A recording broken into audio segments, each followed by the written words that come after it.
Question number 1, glucose plus oxygen plus water, this gives carbon dioxide and water and energy. What is the special name of this reaction?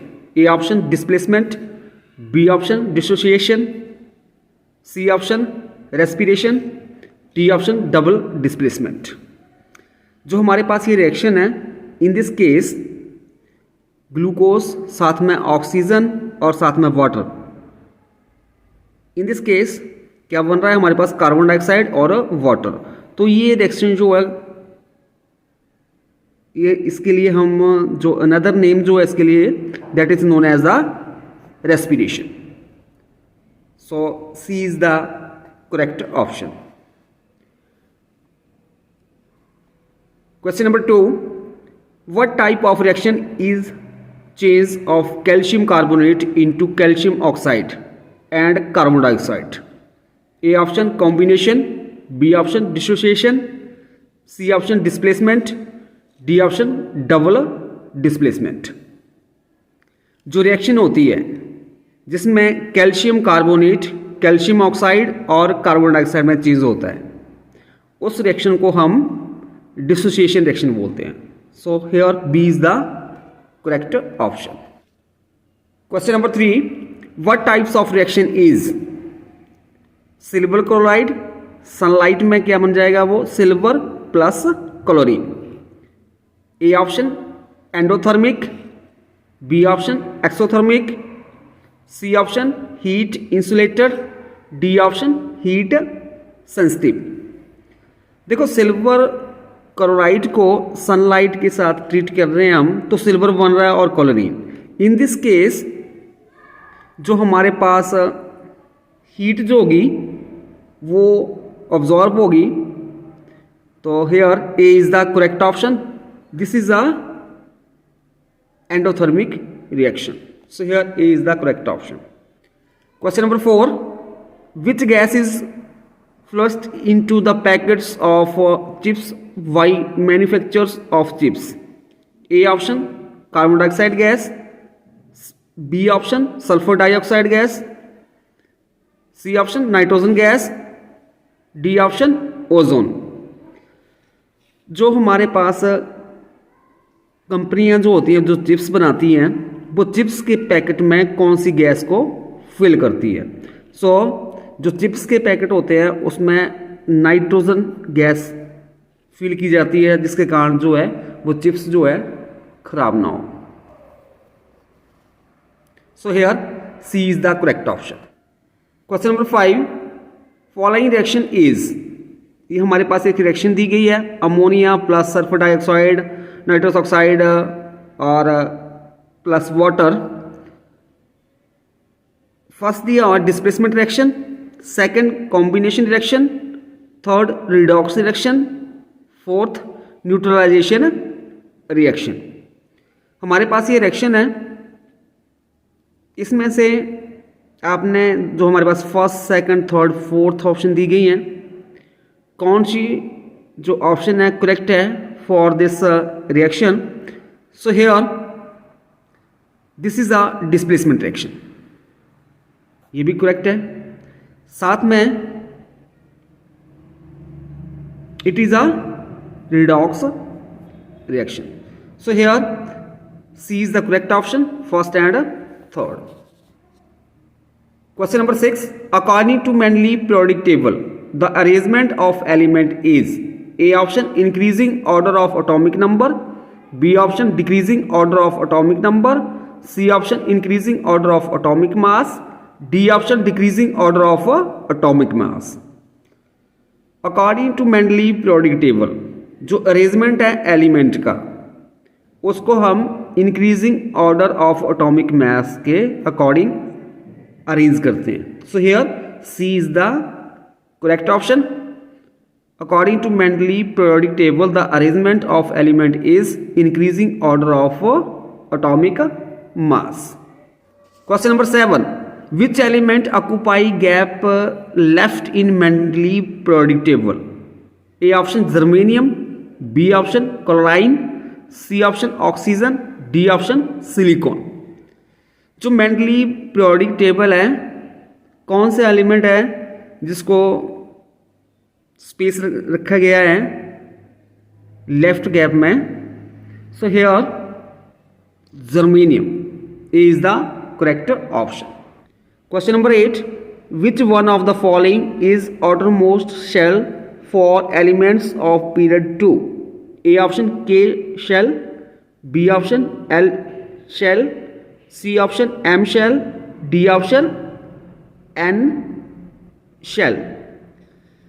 जो outermost shell जो होती है element की period 2 के, वो हमारे पास L shell होती है। So here B is the correct option. Question number 9, which of the following element would easily loss electron? A option magnesium, B option sodium, C option potassium, D option calcium. हमारे पास ये 4 element दिए हैं, इनमें से कौन सा element है जो इजिली लूज करेगा इलेक्ट्रॉन्स को? So here C is the correct option, potassium. Question number 10, the focal length of a lens is expressed by which of the following? जो फोकल लेंथ होती है लेंस की, उसको हम एक्सप्रेस करते हैं, जो रिलेशन होता है उसके लिए वो कौन सा होगा? लेंस का केस है तो जो फोकल लेंथ होती है वो हमारे पास 1/f is equal to 1/v minus 1/u। So here B is the correct option. Question number 11, what is lens formula? जो लेंस फार्मूला क्या होता है? वो एक रिलेशन होता है u, v एंड f के बीच में। u क्या होता है? दिस इज द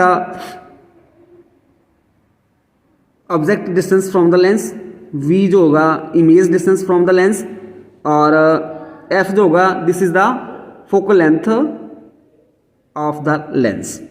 सो इन तीनों के बीच में रिलेशन होता है हमारे पास 1/v minus 1/u to 1/f। Here C is the correct option. Question number 12, which of the following is not the primary colour? A option blue, B option red, C option green, D option white. हमारे पास ये 4 colour given है, इनमें से कौन सा colour जो है वो प्राइमरी कलर नहीं है? So here D is the correct option, white, क्योंकि ब्लू, रेड, ग्रीन ये सारे प्राइमरी कलर होते हैं। Question number 13, what will be the focal length of a concave mirror having radius of curvature 30 centimetre? A option 20 centimetre, B option 10 centimetre, C option 15 centimetre, D option 3 centimetre. जो focal length होगी concave mirror की जिसका radius of curvature 30 centimetre है, वो हमने निकालना है। तो वी नो दैट जो रेडियस ऑफ कर्वेचर होता है is equal to twice of focal length के बराबर होता है। तो यहाँ पे रेडियंस कर देंगे, f इज इक्वल टू बन जाएगा r/2। अभी जो कॉनकेव मिरर है उसका रेडियस ऑफ कर्वेचर 30 सेंटीमीटर दिया, तो r की जगह 30 भर दिया over 2, this is equal to 15 centimetre. So focal length of concave mirror आ गई 15 centimetre. So C is the correct option, 15 centimetre. Question number 14, magnification m is? A option है v upon u, B option है minus v upon u, C option है u over v, D option minus u over v। So magnification जो है यहाँ पे हमारे पास देखो, जब मिरर का केस आता है, याद रखना आपने, मिरर का केस आता है तो मैग्निफिकेशन जो होती है वो हमारे पास होता है size of the image to the size of the object. Size of image हमने ले लिया h' over size of the object h ले लिया, और ये किसका होता है? This is equal to minus v upon u। ठीक है। अगर लेंस का केस देखें हम, तो इन दैट केस जो मैग्निफिकेशन होती है h' over h, this is equal to v over u, ये प्लस में होता है। तो यहाँ पे अगर आपके पास मिरर का पूछा हो तो आपके पास B is the correct option. अगर magnification in case of lens पूछा हो तो हमारे पास v अपॉन u आएगा। Question number 15, in human eye the image of object is formed at? A option pupil, B option retina, C option cornea, D option eye wall.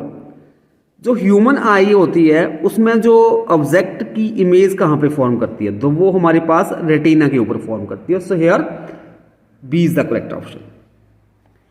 Next question number 16, what is the velocity of light in vacuum? A option 3 × 10⁸ metre per second, B option 3 × 10⁸ metre per second, C option 3 × 10⁸ kilometre per second, D option 3 × 10⁸ metre per millimetre. So question में पूछा गया है कि जो velocity होती है light की in vacuum में, वैक्यूम मतलब जो सन से लाइट आ रही है तो एयर में उसकी जो स्पीड जो होगी वो क्या होगी। देखो यहाँ पे ये जो लिखा हुआ है 10⁻, यहाँ पे 108 नहीं है, इसकी पावर 8 है, यहाँ पे भी ये पावर इसकी 8 है। क्लियर? वेलोसिटी ऑफ लाइट होती है इन वैक्यूम, वो होती है हमारे पास 3 × 10⁸ metre per second. So here A is the correct option.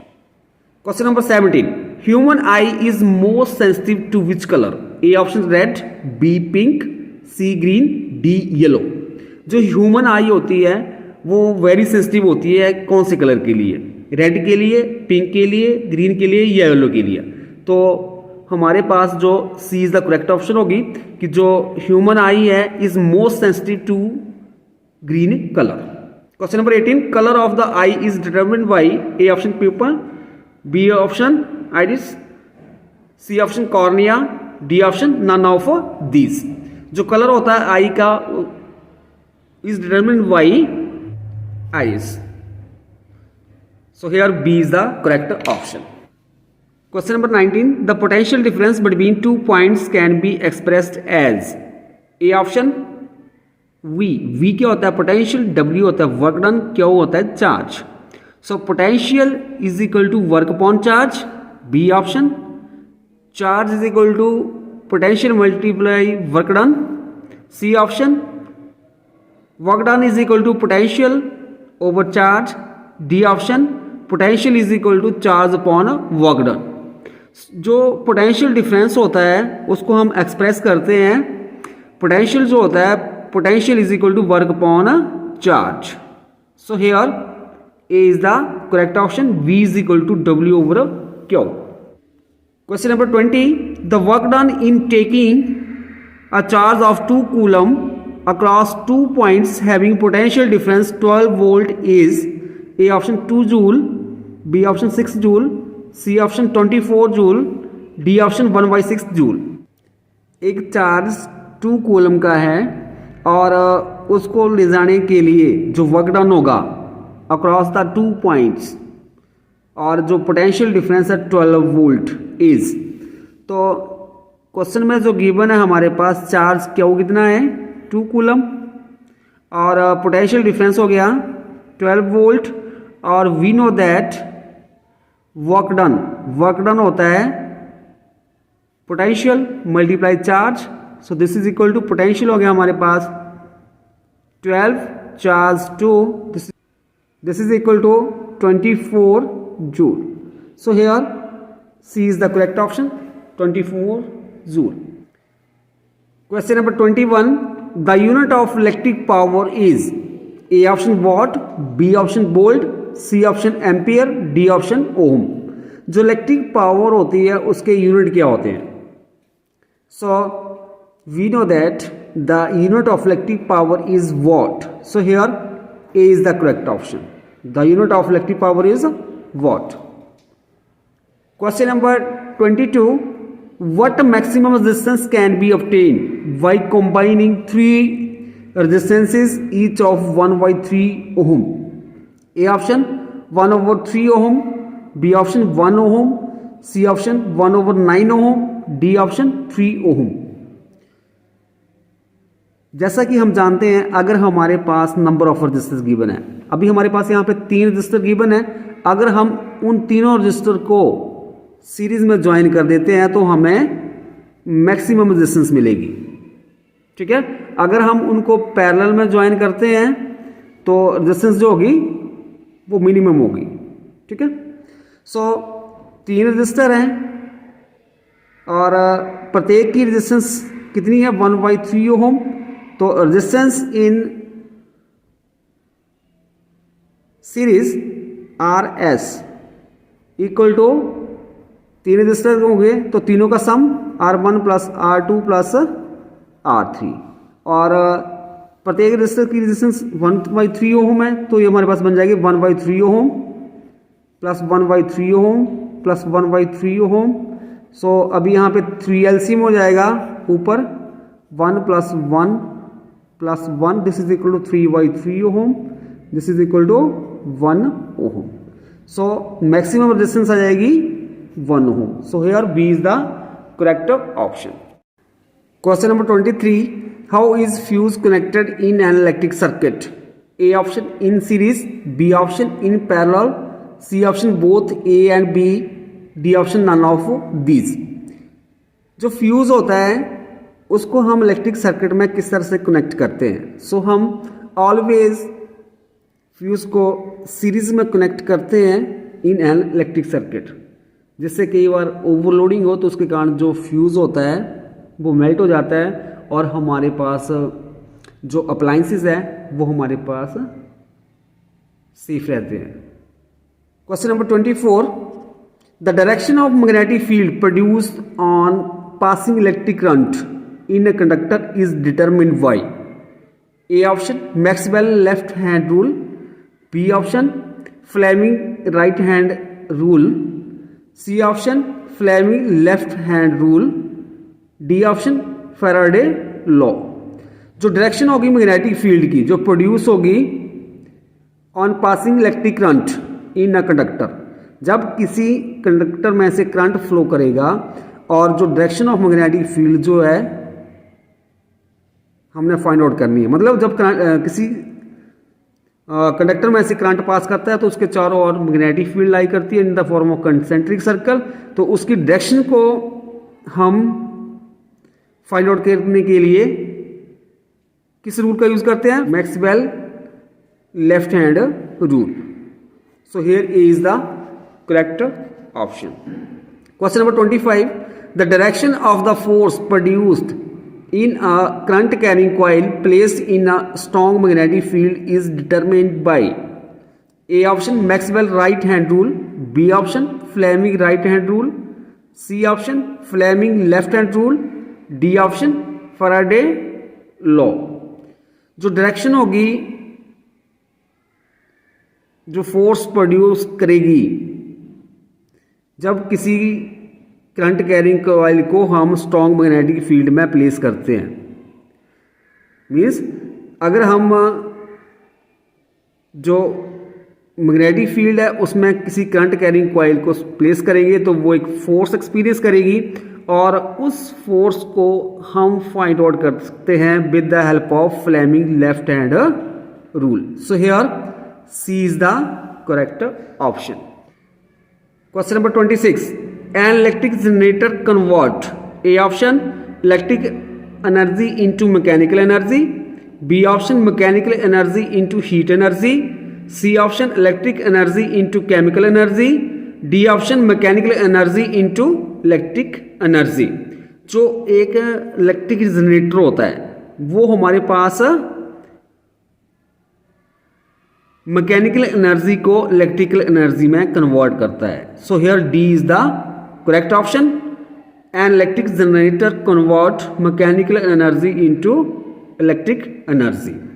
Question number 27, the fuse appropriate for used in circuit containing electric heater marked 220 volt 1 kilowatt will be? A option 15 ampere, B option 5 ampere, C option 10 ampere, D option 25 ampere। एक electric heater है और उसकी power कितनी है? 1 kilowatt, और जो voltage जो आ रही है वो हमारे पास 220 वोल्ट है, और उसके लिए हम एक फ्यूज़ लगाना चाहते हैं और जो फ्यूज़ है वो कितने एम्पियर का हमें चाहिए। सो क्वेश्चन में गिवन है इलेक्ट्रिक हीटर है, उसकी पावर है हमारे पास 1 किलोवाट। सो किलोवाट को हम वाट में चेंज करेंगे, किलो का मतलब 1000 वाट बन जाएगा ये, ठीक है। 1 × 1000 तो 1000 वाट हो जाएगा। पावर ये आ गई हमारे पास। और वोल्टेज हमारे पास है 220 वोल्ट।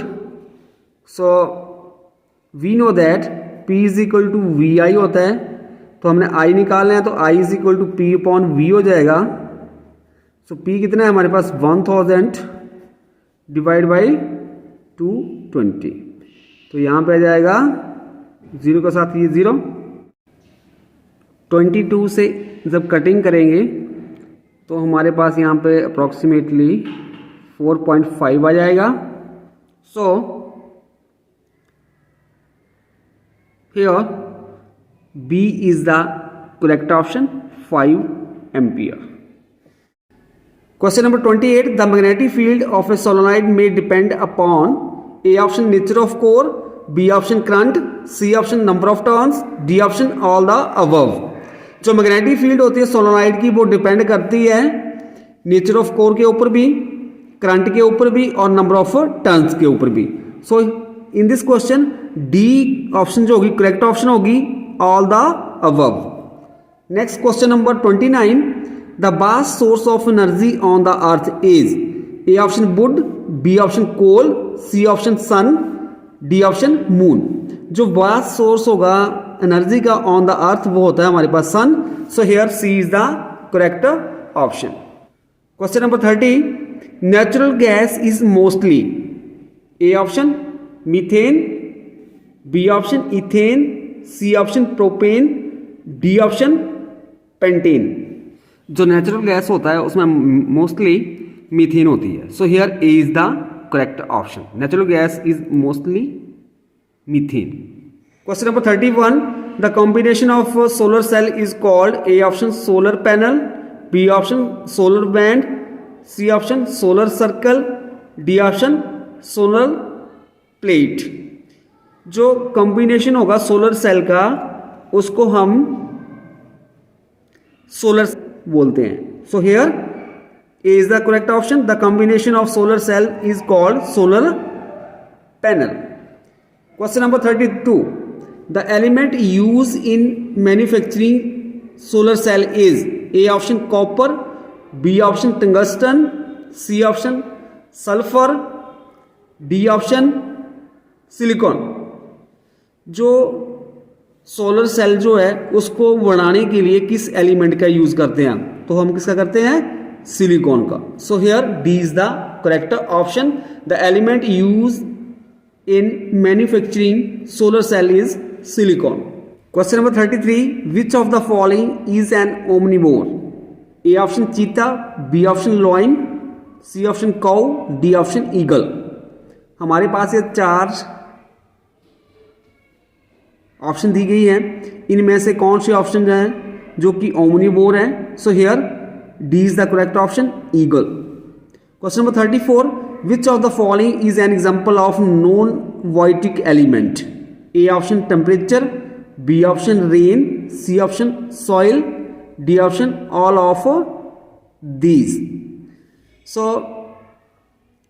हमारे पास ये जो एग्जांपल है नॉन वोइटिक एलिमेंट का, तो नॉन वाइटिक मतलब जो नॉन लिविंग थिंग्स हैं, लिविंग नहीं है, तो वहाँ पे हमारे पास टेम्परेचर हो गया, रेन भी होती है, सॉइल मतलब ऑल ऑफ दीज आ जाएगा इसमें। Here D is the correct option, all of these.